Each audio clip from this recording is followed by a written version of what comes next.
السلام علیکم۔ پروگرام صحافی میں مطیع اللہ جان، اور آج میرے پروگرام میں دو سیاسی اور ایک صحافی، سینئر جرنلسٹ اور کورٹ رپورٹر حسنات ملک ہمیں جوائن کر رہے ہیں، اور میرے ساتھ اسٹوڈیوز میں موجود ہیں جناب انجینئر قمر الاسلام، رہنما پاکستان مسلم لیگ نون، اور ان کے ساتھ تحریک انصاف کے صدر اسلام آباد جناب عامر مغل موجود۔ بہت شکریہ آپ تینوں مہمانوں کا۔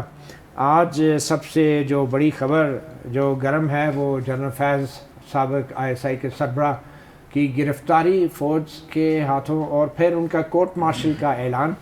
مگر اب اس سے زیادہ اہم خبر جو ہے وہ حکومت اور حکمران جماعتوں کا رد عمل ہے، اور اس کے ساتھ ساتھ اپوزیشن کی جماعتوں کا بھی رد عمل ہے۔ اور اس تمام سیاستدانوں اور سیاسی جماعتوں کے رد عمل میں جو ایک چیز بڑی خاص نظر آئی ہے وہ یہ ہے کہ سیاستدان بڑے محتاط ہوں کہ اس پہ بیان بازی کر رہے ہیں، حتیٰ کہ ہمارے وزیر دفاع خواجہ آصف جو ہیں وہ بھی یہ کہہ رہے ہیں کہ شاید یہ فوج کا اندرونی معاملہ ہے، اور فوج کا اندرونی احتساب کے نظام بہت زبردست ہے۔ تو آخر دنیا بھر میں جہاں فوج کے اعلیٰ افسران کے خلاف کارروائی ہوتی ہے، کورٹ مارشل ہوتا ہے، ان کو گرفتار بھی کیا جاتا ہے، تو وہاں پہ اس بات کی اونرشپ اور اس بات کا جو کریڈٹ ہے وہ وہاں اس ملک کی حکومت لیتی ہے، اور متعلقہ وزارت دفاع اس کے حوالے سے بیان جاری کرتی ہے۔ مگر یہاں پہ معاملات کچھ ایسے ہیں کہ جیسے فوج کسی اور سیارے کی مخلوق ہے، اور سیاستدان یا حکمران جو ہیں وہ اس حوالے سے کوئی فیصلہ کرنے کی پوزیشن میں نہیں ہے۔ ایک جھلک آپ کو دکھاتے ہیں۔ پاکستان کے وزیر دفاع خواجہ آصف جو ہیں جنرل فیض کے کورٹ مارشل اور ان کی گرفتاری کے حوالے سے ایک سوال کا کیا جواب دے رہے ہیں۔ تو یہ تھے وزیر دفاع خواجہ آصف۔ ان کے شاہزیب خانزادہ نے پوچھا کہ 9 مئی کے واقعات کے اوپر جو ہے اور بھی لوگ تو اس میں شامل ہو سکتے ہیں، جنرل فیض اکیلے تو نہیں ہو سکتے۔ تو وزیر دفاع کا یہ موقف تھا کہ اگر یہ بات درست ہے تو قمر الاسلام صاحب، بات یہ ہے کہ آپ کی حکومت ہے، آپ کے وزیر دفاع کو یہ بھی نہیں پتہ کہ ایک جرنیل کا جس کا کورٹ مارشل ان کی وزارت دفاع کرنے جا رہی ہے اس پہ الزام کیا ہے، اور وزیر دفاع کہہ رہے ہیں اگر یہ درست ہے تو یہ کس قسم کے کمانڈ اور کنٹرول ہے، جس طرح کے آئین میں جس کا واضح طور پہ لکھا ہوا ہے، آپ کی حکومت کو بھی نہیں پتہ کہ معاملہ کیا ہے۔ دیکھیں، آئین میں جو کچھ بھی لکھا ہوا ہے اس میں یہ کہیں بھی نہیں لکھا ہوا کہ وزیر دفاع جو ہے وہ کورٹ مارشل کی پروسیڈنگز کو اوورسی کرے گا یا اس کی اجازت دے گا، یہ بھی نہیں لکھا۔ یہ وفاقی حکومت رولز آف بزنس کے تحت منسٹری آف ڈیفنس کے یہ فیصلے نہیں ہوتے۔ منسٹری آف ڈیفنس کے ساتھ بہت سے ادارے ہیں جس میں مطلب وزیر دفاع کا یہ اختیار نہیں ہے، آپ یہ کہہ رہے ہیں؟ یہ بالکل اختیار نہیں ہے۔ اچھا، اس لیے کہ یہ فوج کا جو اندرونی جو کورٹ مارشل ہے، آپ نے تو شاید قانون بھی پڑھا ہوا ہے۔ اس میں نے قانون نہیں پڑھا ہوا، لیکن قانون میں سے گزرا ہوا ہوں، قانون کی چکی میں سے۔ اور جو اس کی اپیلنٹ اتھارٹی جو ہے، جب کورٹ مارشل میں کسی کو سزا جزا کوئی چیز ہوتی ہے تو وہ چیف آف آرمی سٹاف ہے، وہ وزیر دفاع نہیں ہے۔ وہ مرسی پٹیشن بھی چیف آف آرمی، مطلب وزارت دفاع اگر کسی، اور اس میں تھوڑا سا ایڈ کر دوں کہ یہ بیسیکلی تو کورٹ مارشل کے جو جتنے بھی ہم نے انہیرٹ کیا وہ برٹش آرمی کا سسٹم تھا۔ اس وقت بھی secretary of state for India نہیں ہوتا تھا، اس وقت بھی فوج ہی ہوتی تھی۔ یہ چونکہ آرمی ایکٹ، مطلب کلونیل آرمی کی آپ بات کر رہے ہیں، کلونیل آرمی کی، ابھی بھی یہ وہی کلونیل آرمی، ابھی بھی وہی ہے۔ اور چونکہ فورسز میں دنیا بھر میں جو سسٹم ہے وہ ایسے ہی ہے، باقی جگہوں کی طرح آرمی میں یا جو فائٹنگ فورس ہے۔ تو یہ جو آپ کے حکمران سیاستدان کہتے ہیں یہ فوج کا اندرونی معاملہ ہے، یہ پاکستان کا، اس قوم کا، اس حکومت کا معاملہ نہیں ہے، یہ فوج کیا کوئی الگ حکومت ہے؟ کیوں یہ کہتے ہیں اندرونی معاملہ ہے؟ یہ اس ملک کا معاملہ نہیں ہے، وزارت دفاع کا اس سے کوئی تعلق نہیں ہے۔ وزارت دفاع کا بالکل تعلق ہے، لیکن اس کو اندرونی کو تھوڑا سا پہلے تھوڑا سا اندرونی کو سمجھ لیں، میں سمجھا دوں اگر آپ اجازت دیں۔ جی بتائیں۔ کہ یہ فوج کے اندر جو اکاؤنٹیبلٹی کا آرمی کا سسٹم ہے وہ گورن ہوگا آرمی ایکٹ کے تحت۔ اچھا، وہ وزارت دفاع کے انڈر نہیں آتی؟ نہیں، وزارت دفاع کے انڈر آنا اور بات ہے۔ اچھا، لیکن جو دیکھیں نا، پولیس رولز کے تحت جو پولیس کے اندر کی کارروائی ہو رہی ہے وہ وزیر اعظم کے ماتحت ضرور ہے، لیکن وہ ضروری نہیں ہے کہ ماتحت نہیں ہے، مطلب کہ پولیس کی میں بات کر رہا ہوں، نہیں میں فوج کی بات کر رہا ہوں، میں پہلے پولیس کی مثال دے رہا ہوں کہ پولیس رولز کے تحت جو پولیس کو فرض کیا کسی کو کوارٹر گارڈ کیا جاتا ہے، جس طرح فوج میں کوارٹر گارڈ ہے آپ تو خوبی ہے، اسی طرح پولیس میں بھی کوارٹر گارڈ ہوتی ہے، اس میں سزا بھی سنائی جاتی ہے، اس میں کسی کو بند بھی کیا جا سکتا ہے، تو پٹھو بھی لگائے جا سکتے ہیں، تو وہ اس فورس کے اندر کا معاملہ ہوتا ہے۔ اچھا، یہ بھی چونکہ ان کی اکاؤنٹیبلٹی کورٹ مارشل کا ایک اور بھی رول ہے، یعنی آئی جی پولیس اور آرمی چیف کا جو ایک انڈیپینڈنٹ پاورز ہیں وہ اپنے اپنے وہ ایک جیسی ہیں، وہ ایک جیسی تقریباً ہے فورس کے پوائنٹ آف ویو سے ظاہر فوج۔ عامر مغل صاحب، حکومت کا تو موقف آپ نے سن لیا کہ فوج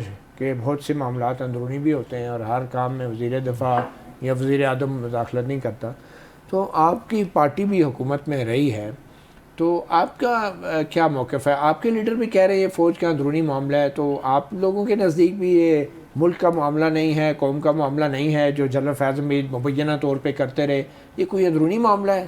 دیکھیں جی، جو آئی ایس پی آر کی پریس ریلیز آئی ہے کل، اس میں دو چیزیں ہیں، ایک تو ان کا کوئی جو ٹاپ سٹی کی کوئی اپلیکیشن تھی سپریم کورٹ میں ان کے خلاف، ایک اس کا انہوں نے ذکر کیا ہے، اور دوسرا انہوں نے کیا کہ پوسٹ ریٹائرمنٹ کے بعد ان کی کچھ ایکٹیویٹیز ہیں، آئی ڈونٹ نو کیا ہے، ظاہر ہے وہ وقت کے ساتھ سامنے آ جائیں گی، لیکن جو اس کو ٹلٹ دینے کی کوشش کی جا رہی ہے کہ یہ 9 مئی کی بھی اس میں انکوائری ہوگی، تو آئی ایس پی آر کی پریس ریلیز میں مجھے ایسی کوئی بات نظر نہیں آئی، کیونکہ 9 مئی جب ہوا تھا تو اس وقت تو D G I S I on duty تھے، وہ ریٹائر نہیں ہوئے تھے، وہ آئی تھنک نومبر میں ریٹائر ہوئے تھے، اور 9 مئی جو ہے وہ 2023 میں ہو گیا تھا، کوئی 4-5 یہ تھوڑی غلطی ہے، یہ غلط ہے، وہ مطلب اس وقت تو جنرل آ چکے تھے، انہیں ریٹائر ہوئے شاید کوئی کافی وہ بہت پہلے ارلی ریٹائرمنٹ، اچھا وہ 2022 میں ہو گیا، ٹھیک ہے، اچھا ٹھیک ہے، بالکل یو آر رائٹ سر۔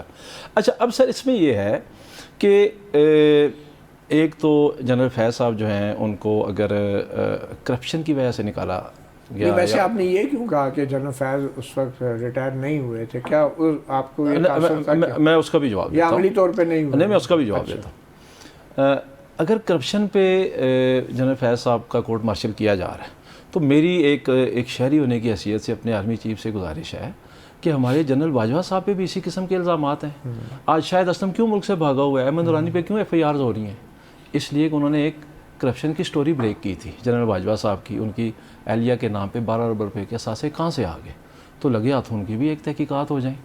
ایک ہمارے جنرل اشفاق پرویز کیانی صاحب کے بھی ہو جائیں، وہ ان کا بھی بڑا مشہور تھا، ان کے پیسے مشہور تھا صابر مٹھو صاحب پکڑتے ہیں، ان کے مشہور تھا اشفاق پرویز کیانی صاحب کے بھائی پکڑتے ہیں۔ تو آپ کی حکومت نے کیوں نہیں جنرل باجوہ کے خلاف کارروائی کی؟ آپ تو وزیر اعظم جنرل باجوہ تو بہت بڑے بقول عمران خان کے جمہوری لیڈر تھے، تو اس وقت آپ لوگ کیوں چپ رہے؟ نہیں، جنرل باجوہ صاحب کی جو کرپشن کی سٹوریز ہیں وہ تو خیر ابھی سامنے آ رہی ہیں۔ اچھا، آپ کی حکومت کو بالکل نہیں پتا تھا کہ وہ ایسے اس وقت کوئی ایسا اسکینڈل آپ بتا دیں کہ کسی صحافی نے بریک کیا ہو، دیر سے پتا چلا جنرل باجوہ کسی صحافی نے بریک کیا ہو، کسی جگہ سے سامنے آیا ہو، پرائم منسٹر انتظار کرتا ہے اخباروں سے پڑھ کے اسے پتہ چلتا ہے، اس کو پتہ چلے گا تو کوئی بات ہوگی۔ دوسری بات جو ابھی خواجہ آصف صاحب کہہ رہے تھے کہ 9 مئی کی طرف بھی کچھ ہو سکتا ہے، تو جنرل فیض صاحب کا 9 مئی میں کوئی رول تھا یا نہیں تھا؟ انہوں نے کہا اگر یہ درست ہے، خواجہ آصف صاحب نے یہ نہیں کہا ہو سکتا ہے، انہوں نے کہا اگر یہ درست ہے، انہیں بھی نہیں پتا کہ ہے بھی، ٹھیک ہے، لیکن جن لوگوں کے بارے میں کچھ واضح چیزیں موجود ہیں ان کے بارے میں تو ہمیں تحقیقات کر لینی چاہیے۔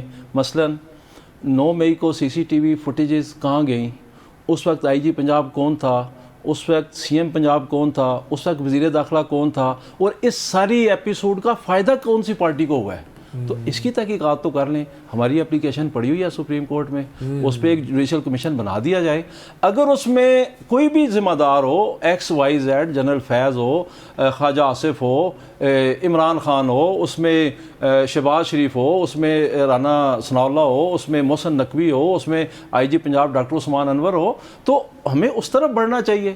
ہم نے 9 مئی لگایا ہوا ہے، ان سے جو دنیا کا سوال کرو آگے سے 9 مئی ان کا جواب ہوتا ہے۔ آپ ویلکم کرتے ہیں جنرل فیض کے کورٹ مارشل؟ ہم کہتے ہیں کہ جس کا بھی احتساب کرنا ہے، سلیکٹڈ احتساب تو نہ ہو۔ آپ کو اعتراض تو نہیں ہے نا جنرل فیض؟ ہمیں کیا اعتراض ہو سکتا ہے؟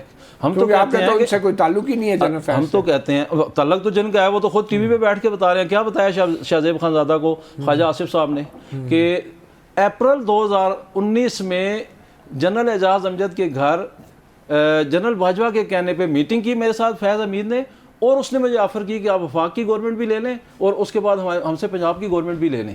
تو تعلق تو ان کا ثابت ہو رہا ہے. بلکہ آج رات کو جو خواجہ آصف صاحب نے ایک اور اعتراف کیا ہے شاید جیو پہ ہی بیٹھ کے, کہ یہ تو ہماری منتیں کر رہے تھے جنرل فیض صاحب کہ مجھے جو ہے وہ آپ چیف بنائیں اور میں بڑا اچھا سرو کروں گا, اور جنرل باجوہ صاحب کہہ رہے تھے کہ اس کو بنائیں, اگر اس کو نہیں بناتے تو پھر جنرل عاصم صاحب کو بھی نہ بنائیں, کوئی تیسرا آپشن لیں. تو سر تعلق تو ان کا ثابت ہو رہا ہے. چلیں حسنات ملک صاحب, اب سوال یہ پیدا ہوتا ہے کہ خواجہ آصف وزیر دفاع ہیں اور انہوں نے کہا ہے کہ جنرل فیض کا کچھ لاجسٹک کی بھی ہیلپ ہو سکتی ہے, کچھ ان کا سازشوں کا تجربہ بھی ہے. یہ سازشوں کا تجربہ جو ہے یہ ریٹائرمنٹ کے بعد کا وہ ذکر کر رہے ہیں یا ریٹائرمنٹ سے پہلے کا ہے؟ اور بطور کورٹ رپورٹر آپ کیسے دیکھ رہے ہیں یہ جو الزامات جو اصل میں ہونے چاہیے تھے وہی ان پہ انہی کے تحت کورٹ مارشل ہو رہا ہے, یا پھر یہ ایسے الزامات کے تحت کورٹ مارشل ہو رہا ہے کہ جس سے جو موجودہ حاضر سروس جو افسران ہیں ان کو کسی ڈر یا خوف کی ضرورت نہیں؟ دیکھیں, اب پوسٹ ریٹائرمنٹ جو ہے معاملات وہ تو ہمیں معلوم نہیں ہے, وہ تو بظاہر ڈیفنس منسٹر کو بھی معلوم نہیں ہے. اس کے علاوہ جو پہلے معاملہ ٹاپ سٹی والا وہ سپریم کورٹ سے انیشیٹ ہوا, وہ ایک معاملہ تھا اور بظاہر یہ لگ رہا تھا کہ ان کی انوالومنٹ تھی. لیکن جیسے آپ نے کہا کہ ان کے معاملات تو اور سنگین, اس سے بڑے سنگین معاملات ہیں. عدلیہ میں انٹرفیرنس جس طریقے سے جنرل فیض نے اپنے دور میں کی, اس پہ کیا ان سے پوچھا جائے گا؟ جسٹس قاضی فیصل کے خلاف جو پریزیڈنشیل ریفرنس آیا اس میں مین محرک وہ تھے. اس سے پہلے اگر آپ دیکھیں مشرف کا کیس ہے, ٹریزن کیس, اس میں جس طرح لاہور ہائی کورٹ میں پروسیڈنگ چلائی گئی, سینٹ کے الیکشن ہوئی ہے. حاصل بدنجو صاحب کا ایک سٹیٹمنٹ بھی آپ نے سنا ہوگا جو اس وقت میڈیا پہ آیا تھا کہ جی یہ لوگ کون تھے, جو اپوزیشن کے لوگ تو پورے تھے جب جو ہے وہ گنتی کے بعد, یعنی جب پولنگ کے بعد گنتی کی گئی تو نمبر کم ہو گئے تھے. تو اور انہوں نے ایک صحافی کے سوال کے جواب میں نام بھی لیا تھا. جی نام بھی لیا تھا. تو یہ ان کے بڑے سنگین قسم کے ان پہ چارجز ہیں. نہیں, چارجز الزامات تھے لیکن چارجز نہیں ہے یہ. بائی دا وے آپ کہہ رہے ہیں چارجز ہیں, یہ چارجز نہیں ہے اس کورٹ مارشل میں جو آپ بتا رہے ہیں. نہیں, وہ میں کہہ رہا ہوں کہ یہ جو عدلیہ جو انٹرفیرنس ہے, اور چاہے وہ فیض آباد دھرنا کی ججمنٹ کے حوالے سے معاملہ ہو, تو کیا وہ بھی پوچھ گچھ ہوگی یا نہیں, دیکھتے ہیں کہ وہ کیا ہوتا ہے. کہ صرف یہ ہے کہ جو بات بتائی گئی ہے اس تک ہی محدود رکھا جائے. دیکھیں پریس ریلیز میں تو اسرار ملک صاحب صاف صاف لکھا ہے کہ یا تو وہ رہائشی منصوبے والا لین دین کا معاملہ ہے, وہ تو آؤٹ آف کورٹ بھی سیٹل ہو جائے گا اگر آپس میں فریقین بن کے. تو یہ پوسٹ ریٹائرمنٹ کے اندر تو جنرل فیض پہ کیا 9 مئی کے ہی معاملات ہو سکتے ہیں, لیکن ریٹائرمنٹ سے پہلے جنرل فیض جو سیاسی سرگرمیوں میں ملوث رہے, سیاسی انجینئرنگ کرتے رہے, اور آپ نے خود یہ سارے واقعات بتائے, تو آپ کے خیال میں کیا ان الزامات پہ جنرل فیض کا کورٹ مارشل نہیں ہونا چاہیے تھا؟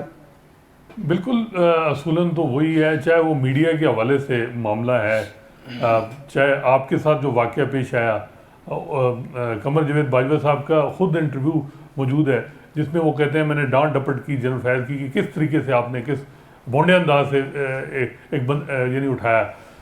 اس کے علاوہ اور کئی ابصار عالم صاحب نے کہا کہ جی مجھے جو فون کیا ڈائریکٹلی ہے اور دھمکی دی گئی, اور پھر انہوں نے وہ پرائم منسٹر, اس وقت کے پرائم منسٹر کو بھی بتایا تھا کہ ڈائریکٹ کال ان کو کی گئی تھی کہ جی چینل بند کر دیں یا چینل کھول دیں, اس طرح کی کوئی بات ہوئی تھی. اور وہ انہوں نے بات سپریم کورٹ میں بتائی تھی چیف جسٹس قاضی فیصل کے. شوکت صدیقی صاحب کا معاملہ دیکھیں نا, شوکت صدیقی صاحب کہتے ہیں میرے پاس آئے اور کہا کہ ہمارے 2 سال کی محنت رائے گاں ہو جائے گی. یہ سب سے بڑا معاملہ ہے. میں حیران ہوں کہ سپریم کورٹ بھی اس پہ خاموش ہے. شوکت صدیقی صاحب کے معاملے میں اگر وہ انکوائری ہو جاتی تو اب جو یہ اس قسم کا ججز کے کنسرن ہے یہ سارا کچھ نہ ہوتا. ویسے اسلام ملک صاحب شوکت صدیقی صاحب کے معاملے میں تو ایک بنیادی سوال یہ تھا کہ سپریم کورٹ نے یہ کہہ کے جسٹس شوکت عزیز صدیقی کو بحال کیا کہ ان پہ لگائے گئے الزامات کی تحقیقات نہیں ہوئی اور اس تحقیقات کے بغیر برطرف نہیں کیا جا سکتا تھا.